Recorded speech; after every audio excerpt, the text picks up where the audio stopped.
വെള്ളി നക്ഷത്രത്തിന്റെ ഏറ്റവും പുതിയ എപ്പിസോഡിലേക്ക് സ്വാഗതം. ഒരിക്കൽ തമിഴ് സിനിമാ പ്രേമികൾ ഒരു യുവതാരത്തെ വളരെയധികം കളിയാക്കി.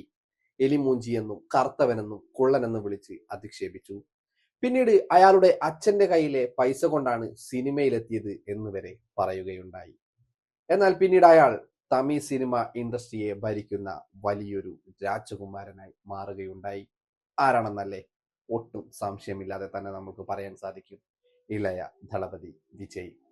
ഇപ്പോൾ അദ്ദേഹത്തിന്റെ സിനിമാ ജീവിതമൊക്കെ വിട്ട് മുഴുനീള രാഷ്ട്രീയ പ്രവർത്തനത്തിലേക്ക് ഇറങ്ങാൻ പോവുകയായിരുന്നു. ഇന്നലെ അയാളുടെ അവസാനത്തെ ചിത്രത്തിന്റെ ഓഡിയോ ലോഞ്ച് നടന്നു. ആ ഓഡിയോ ലോഞ്ചിൽ അദ്ദേഹം ഇങ്ങനെ പറഞ്ഞു: എനിക്ക് വേണ്ടി എല്ലാം മാറ്റിവെച്ച നിങ്ങൾക്ക് വേണ്ടി സിനിമ മാറ്റിവെച്ച് ഞാൻ പോകുകയാണ്. ഇത് കേട്ട പ്രേക്ഷകരുടെ ഒക്കെ കണ്ണ് ഈറനണിഞ്ഞു എന്ന് തന്നെ പറയാം. ഈ കാലഘട്ടത്തിൽ തമിഴ് സിനിമ ഇൻഡസ്ട്രിയിൽ ഇത്രയേറെ പൗരുഷമുള്ള, ഇത്രയേറെ പവർഫുള്ളായ ഒരു യുവനായകൻ ഉണ്ടോ എന്ന ചോദ്യത്തിന് ഉത്തരം വിരളമാണ്. ഇല്ല എന്ന് തന്നെ പറയേണ്ടി വരും. ഏത് സിനിമ ഇറങ്ങിയാലും, എത്ര പൊട്ട സിനിമയായിരുന്നാലും സാമ്പത്തികമായി വളരെയധികം നേട്ടം കൊയ്യാൻ വിജയ് സിനിമകൾക്ക് സാധിക്കാറുണ്ട്. 2017 ശേഷം പുറത്തിറങ്ങിയ ഒട്ടുമിക്ക സിനിമകളും വളരെയധികം സാമ്പത്തിക വിജയം നേടിയിരുന്നു.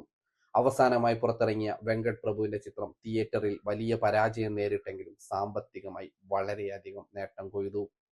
ഒരു സിനിമ ഷൂട്ട് തുടങ്ങുന്നതിന് മുമ്പേ വിറ്റുപോകണമെങ്കിൽ അത് വിജയ് സിനിമ തന്നെയാകണം. അത്രയേറെ താരമൂല്യമാണ് വിജയ്ക്ക് ഉള്ളത്.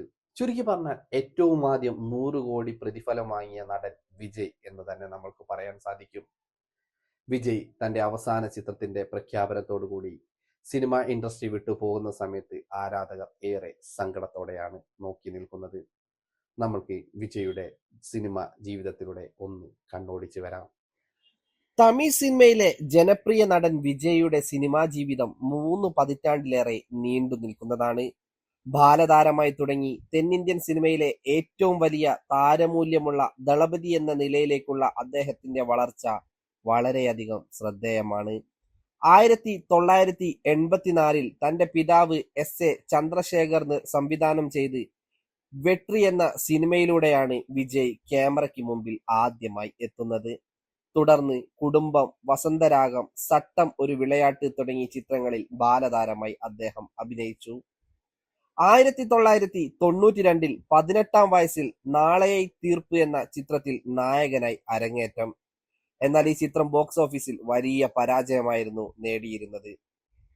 ഇതോടുകൂടി നിരവധി കളിയാക്കലുകളും അപമാനവും വിജയ്ക്ക് നേരിടേണ്ടി വന്നു. എലിമൂഞ്ചി എന്നും കുട്ടിമൂഞ്ചി എന്നും ആളുകൾ കളിയാക്കി വിളിക്കാൻ തുടങ്ങി. എന്നാൽ 1996 പുറത്തിറങ്ങിയ പൂവേ ഉനക്കാകെ എന്ന ചിത്രം കുടുംബ പ്രേക്ഷകർക്കിടയിൽ വിജയ്ക്ക് വലിയൊരു സ്ഥാനം തന്നെ നേടിക്കൊടുത്തു. പിന്നീട് 1997 മുതൽ 2003 വരെയുള്ള കാലഘട്ടത്തിൽ വിജയ് ചിത്രങ്ങൾക്ക് വലിയ ചലനമുണ്ടായി. വിജയ് എന്ന പേരിൽ നിന്നും പ്രണയ സിനിമകളുടെ രാജകുമാരനായി അദ്ദേഹം പതിയെ വളർത്തു വന്നു. പതിയെ പതിയെ പ്രണയ രാജകുമാരനിൽ നിന്നും അയാൾ ഇളയ ദളപതിയിലേക്കും. 1997 കാതലുക്കു മര്യാദൈ, 1999 തുള്ളാത മനവും തുള്ളും എന്നീ ചിത്രങ്ങൾ വിജയുടെ മാർക്കറ്റ് കുത്തനെ ഉയർത്തി. ഇതിലെ ഗാനങ്ങൾ ആരാധകർ ഏറ്റുപാടി. പിന്നീട് ഖുഷി, ഫ്രണ്ട്സ് എന്നീ ചിത്രങ്ങൾ കൂടി അഭിനയിച്ചപ്പോൾ തമിഴിലെ യുവതാരങ്ങൾക്കിടയിൽ വിജയ് ഒന്നാമനായി മാറി.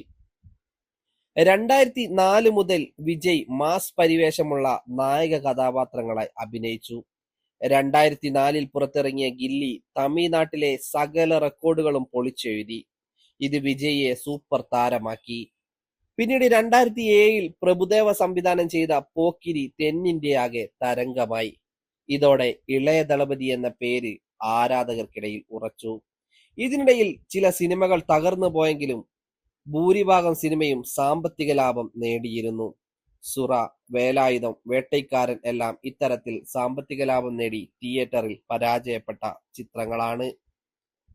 2012 AR മുരുകദോസ് സംവിധാനം ചെയ്ത തുപ്പാക്കിയിൽ വിജയ് അതിഗംഭീരമായ ഒരു തിരിച്ചുവരവ് നടത്തി. വിജയ് സിനിമാ ചരിത്രത്തിലെ ആദ്യ 100 കോടി ചിത്രം തുപ്പാക്കിയായിരുന്നു. പിന്നീട് പുറത്തിറങ്ങിയ ഓരോ ചിത്രങ്ങളും ആഗോളതലത്തിൽ കോടികൾ വാരിക്കൂട്ടി. ഷൂട്ട് തുടങ്ങും മുമ്പേ കോടികൾ വിറ്റുപോയ ചിത്രങ്ങൾ എന്ന റെക്കോർഡും വിജയ് സിനിമകൾക്ക് ഉള്ളതാണ്. കത്തി, മെർസൽ, സർക്കാർ, മാസ്റ്റർ, ലിയോ എന്നീ ചിത്രങ്ങൾ വിജയിയെ ബോക്സ് ഓഫീസ് കിങ് എന്ന പേരിൽ അറിയപ്പെടാൻ കാരണമാക്കി. ഏറ്റവും ഒടുവിൽ പുറത്തിറങ്ങിയ the greatest of all time എന്ന ചിത്രം നെഗറ്റീവ് അഭിപ്രായം നേടിയെങ്കിലും സാമ്പത്തികമായി വലിയ വിജയമായിരുന്നു. ഇപ്പോൾ നിലവിൽ തന്റെ അവസാന ചിത്രമായ ജനനായകൻ 2026 ജനുവരി 9 തിയേറ്ററുകളിലെത്തും. ഈ സിനിമയോടുകൂടി തന്റെ സിനിമാ ജീവിതത്തിൽ നിന്ന് അയാൾ തിരിച്ചു പോകുകയാണ്.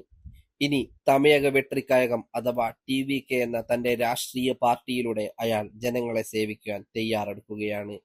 2026 തിരഞ്ഞെടുപ്പിൽ DMK യെ തോൽപ്പിച്ച് അയാൾ മുഖ്യമന്ത്രിയാകുമോ എന്നത് നമ്മൾക്ക് കണ്ടറിയാം.